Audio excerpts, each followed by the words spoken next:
አንደኛው ሐሰን አንደኛው መሐመድ ይባላሉ። ሁለቱም በትልቅ ጫካ ውስጥ እንጨት በመቁረጥና በመሸጥ ነው የሚተዳደሩት። ሐሰንም መሐመድ ጎበዝ እንጨት ቆራጮች ናቸውና አንድ ጊዜ ሐሰንና መሐመድ ለመወዳደር ወሰኑ። ማን ነው ብዙ መቁረጥ የሚችለው በቀን ውስጥ ብለውና ወደ ጫካ ገብተው ግራና ቀኝ ከያዙ በኋላ አንደኛው ግራውን አንደኛው ቀኝ መሐመድ በቀኝ ሐሰን በግራ ሆነው በመሃል ላይ የተወሰኑ ዛፎችን ትተው መቁረጥ ቀጠሉና ወደ አንድ ሰዓት አካባቢ ሲደርስ መሐመድ ስቲል እየቆረጠ እያለ የሐሰን ብዙም ድምፁ አይሰማም እና ይህ ሰው እየደከመው እንግዲህ ዛሬ ሳላሸንፈው አልቀርም ብሎ መሐመድ መቁረጡን ይቀጥላል። እንደ ሞራሉ ተነሳስቶ ማለት ነው። ከዛ ከአንድ 15 ደቂቃ በኋላ ደግሞ ሐሰንም እንደገና መቁረጥ ይጀምራል እና አዎ መጣ ማለት ነው ብለው ከዛ እየቆረጡ እያለ እንደገና ከአንድ ሰዓት በኋላ አሁንም የሐሰን ድምፁ ይጠፋል። ይህ ሰውዬ ዛሬ ደክሞታል ማለት ነው። እንግዲህ እሱ ሲያርፍ በምቆርጠው ልበልጠው እችላለሁ እያለ መሐመድ በጣም በብዙ መቁረጥ ይቀጥላል ዛፉን ማለት ነው። መጨረሻ ላይ ቀኑን ሙሉ እንደዚሁ ሲቆርጡ ይውሉና ወደ ቀኑ 9 ሰዓት ላይ ውድድራችን እናቁምና የሰራነውን እናወዳደር ብለው ሲታይ ሐሰን የቆረጠው የዛፍ ብዛት ኦልሞስት የመሐመድ ንጥፍ ነው እና መሐመድ በፍጹም ሊያምን አልቻለም። እንዴት አንተ በየሰዓቱ 15 ደቂቃ እያረፍክ ከኔ በላይ ልትቆርጥ ትችላለህ ብሎ ሊጠይቀው ቻለ። ሌላ ሰው መጥቶ የሚያግዝ ነበር ወይ ብዙ ነገሮች አሰበ። ነገር ግን አብረው ስለሆኑ ያ እንዳልሆነ ገብቶታል።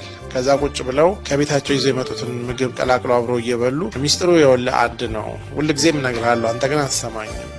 እኔ አንድ ሰዓት ከቆረጥኩ በኋላ 15 ደቂቃ ሳርፍ መጥረቢያዬን ነው የምስለው፣ መጥረቢያዬን በደንብ ስላለሁ።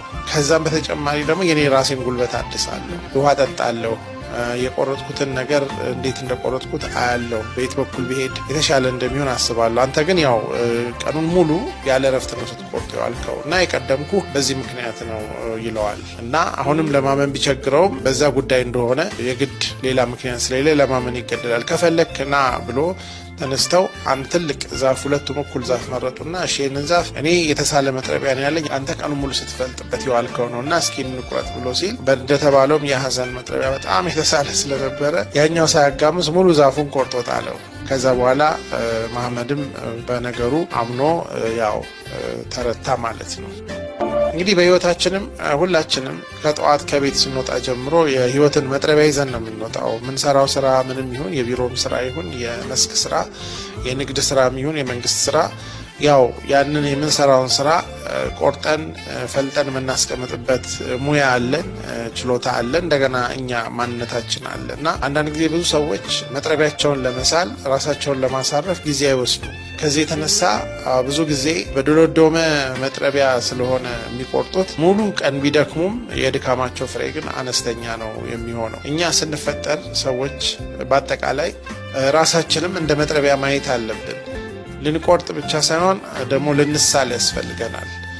ለምሳሌ የሰው ልጅ ጭንቅላቱን በተለያየ ጊዜ በማስተማር ካልሳለው በድሮ እውቀቱ ብዙ ነገር መስራት አይችልም። አንዳንድ ሰው የዛሬ 20 ዓመት ኮሌጅ በተማረው እውቀት ነው የሚሰራው። አንዳንድ ሐኪም ያው ሜዲካል ስኩል ከተማረ በኋላ አዲስ ትምህርት፣ አዲስ መድኃኒት፣ አዲስ በሽታ ስንት እንደመጣ ማሰብ ትችላላችሁ። አሁን በተለይ በቴክኖሎጂ ዘመን በጣም ብዙ ነገሮች ከምናስበው በላይ እውቀት ይፈልጋሉ። አዳዲስ እውቀቶች መጥተዋል እና ራስን አፕዴት የማያደርግ ሰው እንዳልተሳለ መጥረቢያ ነው። ከዛ በተጨማሪ ደግሞ ሐሰን ሁሌ ያደርግ የነበረው ምንድነው? መጥረቢያውን በመሳል ስም ቁጭ ብሎ ጥላ ስር አረፍ ብሎ ትንሽ ውሃ እየተጎነጨ መጥረቢያውን ቶሎ ቶሎ ይስላል።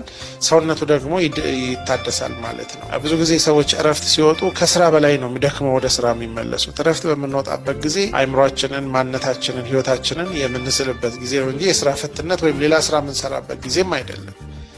ስለዚህ የሰው ልጅ ለምሳሌ ልክ እንደ መጥረቢያ የሚሳለው ቀን ሲሰራ ውሎ ሌሊት ሲተኛ አይምሮ ይሳላል። ለምሳሌ በተከታታይ ካልተኛችሁ አይምሯችሁ በትክክል መስራት አይችልም። ከሰኞ እስከ ዓርብ ከሰራ በኋላ ቅዳሜና እሁድ ሲያርፍ ለሳምንቱ ለሚቀጥለው ሳምንት ይዘጋጃል። ብዙ ጊዜ ቅዳሜና እሁድ ሳያርፉ የሚሰሩ ሰዎች ከ2 ከ3 ሳምንት በኋላ አይምሯቸው በጣም ይቸገራል። እንደገና ደግሞ በአመት ውስጥ 2 ሳምንት የሚሆን 3 ሳምንት 4 ሳምንት እንደ መስሪያ ቤታችን አይነት እረፍት ያስፈልገናል። ይሄ ደግሞ ከአጠቃላይ ህይወታችንን የምናይበት ከቤተሰቦቻችን ጋር አጠቃላይ የኑሮ መንገዳችን የምናጤንበት ጊዜ ነው። ብዙ ሰው በእርግጥ በዛ እረፍት አንዳንዱ ወደ ገንዘብ ይለውጣል፣ አንዳንድ ሰው ደግሞ ሌላ ስራ ይሰራበታል እና ባልተሳለ ማንነት ከአመት ዓመት የሚኖር በጣም ብዙ ሰው ነው ያለው። እንደውም አብርሃም ሊንከን አንድ ጊዜ ምን አለ?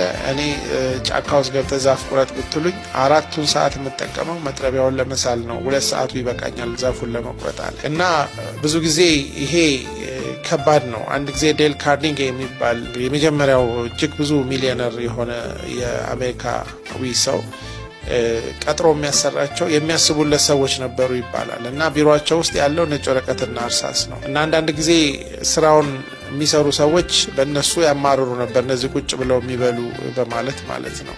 እነሱ ምን ይል ነበር? እኔ 100 ሰው 1000 ሰው ካገኘው እቀጥራለሁ፣ እነሱ የሚሰሩትን ስራ ከሰራችሁልኝ ኤኒ ታይም ልትመጡ ትችላላችሁ፣ እነሱ መከፍለውን እከፍላለሁ ይል ነበር ይባላል እና አንዳንድ ጊዜ እነዚህ ሰዎች ምንድነው እሱ የሰውየውን አይምሮ መሳል ነው ስራቸው። አዳዲስ ሻርፕ የሆኑ አይዲያዎችን ይሰጡታል፣ እሱ ደግሞ እነዛን ይተገብራል ማለት ነው። በአጠቃላይ አይምሮአችን የሚሳለው በምናስብበት ጊዜ፣ አይምሮአችንን በምናሳርፍበት ጊዜ፣ በምናነብበት ጊዜ ነው።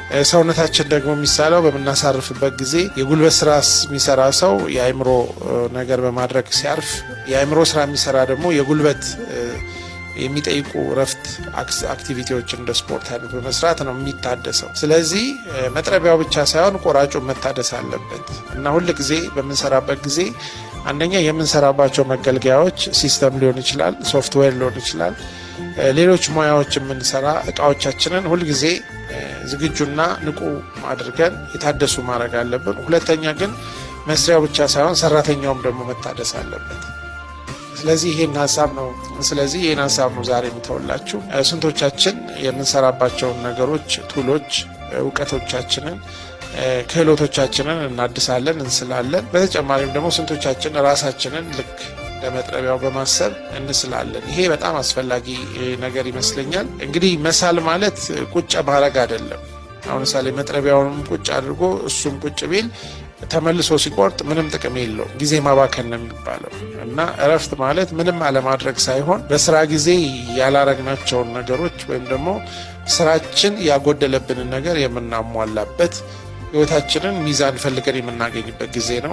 በእርግጥ ባለፈው እንዳልኩት ስለ ስራና እረፍት ሰፋ ያለ ነገር መስራት እንደሚጠበቅብን አስባለሁ። እንግዲህ ለዛሬ ይዤላችሁ መጣሁት የጥበብ ሀሳብ ይሄ ነው።